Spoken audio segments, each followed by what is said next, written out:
Bismillahirrahmanirrahim. Assalamualaikum warahmatullahi wabarakatuh. Allahumma sholli ala Sayyidina Muhammad wa ala alihi wa sahbihi ajma'in. Alhamdulillah, kembali berjumpa lagi dengan kami dengan channel Masjid Baitur Rahim Rawa Indah, channel Syiar Islam. Pada kesempatan kali ini kami akan men-share rekaman ceramah tarawih yang disampaikan oleh Bapak Ustaz Dr. Andes Haji Nofrizal. Bagaimana isi ceramah tarawih beliau? Mari kita simak setelah cuplikan video berikut ini. Sesungguhnya hartamu dan anak-anakmu adalah ujian. Kita diuji. Bisnis lancar, pangkat lancar, uang banyak, rumah bertingkat, uang berlipat-lipat, banyak sekali hartanya, sukses. Itu lagi sukses itu diuji oleh Allah. Apakah sukses juga ibadahnya di saat itu? Ada orang sibuk siang malam mencari harta tapi tidak mampu ke masjid. Innama amwalukum wa auladukum fitnah. Sesungguhnya hartamu dan anakmu ujian. Jadi anak dan harta itu disandingkan oleh Allah. Amwalukum wa auladukum, anak. Jadi kalau ada anak-anak kita tidak sholat, apa yang kita banggakan kira-kira itu? Ada orang masih melarat hidupnya, masih miskin, belum azan sudah di masjid. Allahu Akbar, Allahu Akbar. Belum azan sudah duduk di masjid, masih miskin statusnya waktu itu. Terus beberapa tahun berikutnya dia kaya, banyak hartanya, azan kedengaran juga. Allahu Akbar, Allahu Akbar. Tidak sempat lagi ke masjid, sibuk mengurus harta. Itu namanya harta itu ujian. Waktu kaya Pak tidak sempat mendaftar ke Tanah Suci. Sudah ada niat untuk ke Tanah Suci, tapi tidak mau mendaftarkan, beli mobil, bikin rumah. Sekarang baru mendaftar Pak, ternyata mendaftar haji sekarang sudah susah kotanya. 10 hari yang lalu diumumkan di Kota Bontang, orang yang mendaftar haji sekarang berangkat ke Tanah Suci 42 tahun ke depan. Ingat itu. Mendaftar ke hari ini 42 tahun baru bisa berangkat. Samarinda 35 tahun, Balikpapan 34 tahun, Berau 34 tahun, Sangatta 34 tahun, Tanah Tidung 16 tahun. Sampai detik ini sudah 11 yang mundur. 11 orang. Dulu gampang kota haji itu, tidak daftar Pak. Sekarang susah, banyak duit orang. Ujian.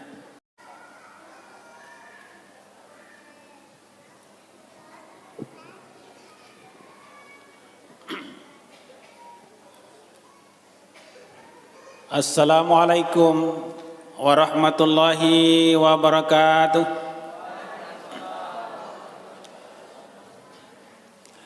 Alhamdulillahilladzi anzala as-sakinata fi qulubil mu'min liyazdadu imanan ma'a imanihim.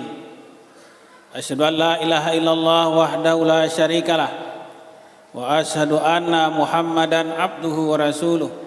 La nabiyya wa la rasula ba'da. Faqala Allah ta'ala fil Qur'anil Karim wa huwa asdaqul qailin. A'udzu billahi samil alim minasyaitonir rajim. Bismillahirrahmanirrahim. Innama amwalukum wa auladukum fitnah. Wa qala aidan innama amwalukum aduwwun lakum fahzaru. Wa qala aidan Rabbana hab lana min azwajina wa dzurriyyatina qurrata a'yun waj'alnal muttaqina imama. Shadaqallahul azim. Saudara-saudaraku, hadirin hadirat jamaah Masjid Baitur Rahim, yang hari ini saya sangat takjub. Masjid kita sudah megah. Saya pertama ceramah sini dulu masih baru. Hari ini kayak di Madinah rasanya, kayak di Masjidil Haram. Alhamdulillah, jamaahnya juga luar biasa. Kita hari ini masih terakhir babak penyisihan. 10 hari pertama itu nama ibarat orang bertanding bola, babak penyisihan. Besok malam kita akan memasuki babak semifinal. Nanti tanggal 21 sampai 30 babak final. Ibu-ibu saya ingatkan di babak final nanti jangan banyak juga yang menggoreng-goreng sholat tarawih. Si ibu mencari baju lebaran, si ibu urusan kue, bapak-bapak sibuk cari baju lebaran juga. Alhamdulillah pada malam hari ini, tadi yang MC tadi murid saya itu. Murid saya sudah bertebar di mana-mana. Ada murid saya sudah sampai di Jerman. Anak Teluk Pandan namanya Dudik Tulus. Sekolah dia baru ulum 3 tahun, kemudian sekolah SMK 1 3 tahun, juara nasional lomba elektrikal. Sekarang berada di Jerman. Alhamdulillah guru gitu ya. Gurunya masih di Bontang, anaknya sudah kemana-mana. Dan kadang-kadang kita nggak kenal, tapi dia kenal dengan kita. Pak, nggak ingat nama sekian banyak murid. Alhamdulillah pada malam hari ini saya akan menyampaikan ceramah tentang pandangan Islam terhadap harta. Kalau kita ditanya orang, kenapa Bapak bekerja mati-matian untuk mencari harta? Betul itu. Ada orang bekerja per hari 8 jam. Ada yang bekerja 14 jam. Bapak-bapak kalau melihat orang Pama, itu kalau namanya bahasa Inggrisnya long shift. Shift panjang. Itu 14 jam, Pak. Bahkan sampai 21 jam. Berangkat belum keluar matahari, pulang sudah tidur semua anak istri. Saya tanya, kenapa Bapak mati-matian kerja? Demi anak dan istri saya. Bagaimana pandangan Islam terhadap harta itu? 3. Islam memandang harta itu ada 3 macam. Yang pertama, harta itu dan anak fitnah ujian. Innama amwalukum wa auladukum fitnah. Sesungguhnya hartamu dan anak-anakmu adalah ujian. Kita diuji. Bisnis lancar, pangkat lancar, uang banyak, rumah bertingkat, uang berlipat-lipat, banyak sekali hartanya, sukses. Itu lagi sukses itu diuji oleh Allah. Apakah sukses juga ibadahnya di saat itu? Ada orang sibuk siang malam mencari harta tapi tidak mampu ke masjid. Innama amwalukum wa auladukum fitnah. Sesungguh hartamu dan anakmu ujian. Jadi anak dan harta itu disandingkan oleh Allah. Amwalukum wa auladukum, anak. Bapak-bapak, kebahagiaan kita dengan anak betul, Pak.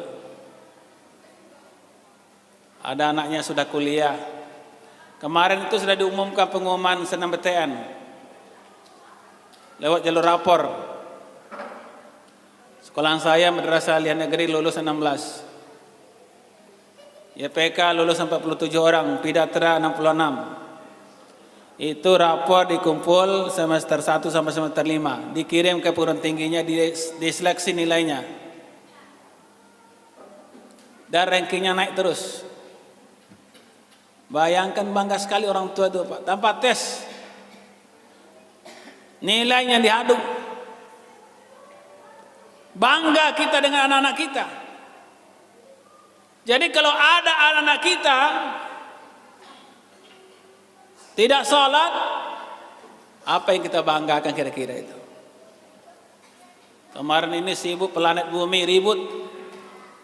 Protes planet langit, planet bumi lagi sibuk, lagi ribut orang main lato-lato. Di sini ada juga orang di masjid sholat main lato-lato anak-anak.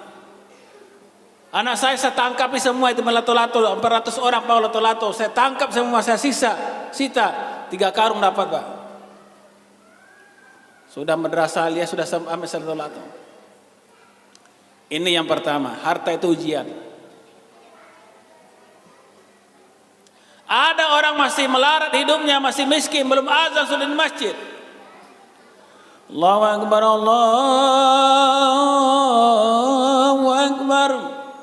Belum azan sudah duduk di masjid, masih miskin statusnya waktu itu. Terus beberapa tahun berikutnya dia kaya, banyak hartanya, azan kedengaran juga. Allahu Akbar, Allahu Akbar. Tidak sempat lagi ke masjid, sibuk mengurus harta. Itu namanya harta itu ujian. Waktu kaya Pak tidak sempat mendaftar ke tanah suci. Sudah ada niat untuk ke tanah suci, tapi tidak mau mendaftarkan, nak beli mobil, bikin rumah.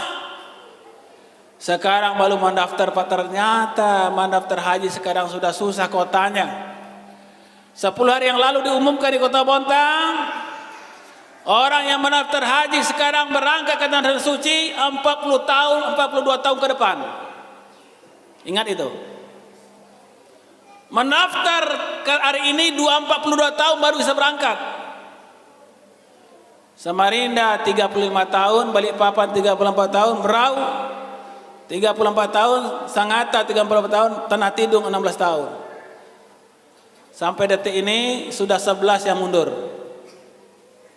11 orang. Dulu gampang kota haji itu, tidak daftar, Pak. Sekarang susah, banyak duit orang. Ujian. Hati-hati ibu, kalau sukses terus tuh ada andal, hati-hati. Sukses. Perhatikan ibadahnya, itu penting. Jangan sampai hilang. Harta dan anak ujian. Bapak yang punya anak di luar kota, telepon, cek belanjanya. Jangan lupa juga dicek sholatnya. Nah, saya sibuk apapun kamu kuliah, jangan tinggalkan sholat. Terpasangkan itu. Itu yang pertama, harta dan anak ujian. Yang kedua, innama amwalukum aduwwul lakum fahzaru.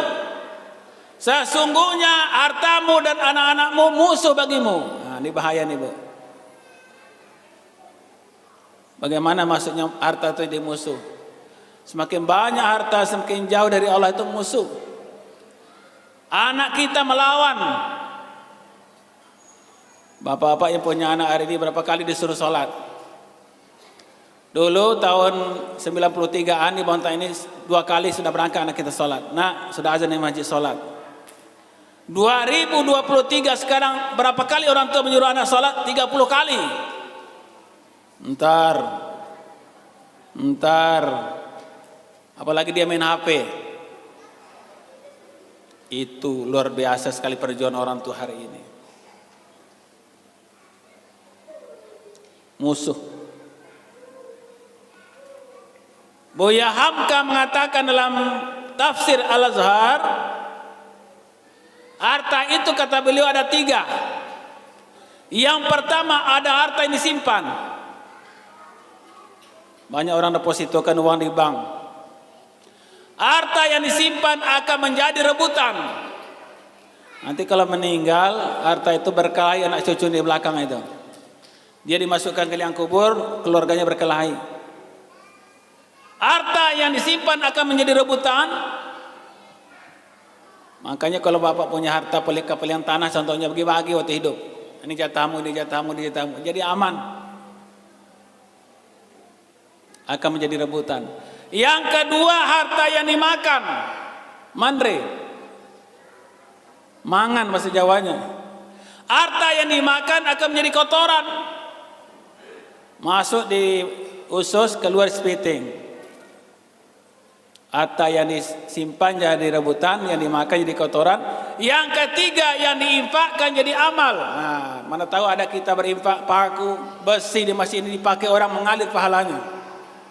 Sedekatun jariyah namanya. Saudara-saudaraku rahimakumullah. Ramadan datang mentraining kita. Ramadan itu luar biasa, orang ke masjid luar biasa itu. Kapan kita tes? Sabi Ramadan. Jadi kata Allah, Ramadan itu bulan training. Jadi itu yang kedua. Ada yang musuh, ada yang pujian, ada musuh. Yang ketiga, anak itu disebut qurrata ayun, anak yang menyenangkan. Nah, ini yang bagus nih.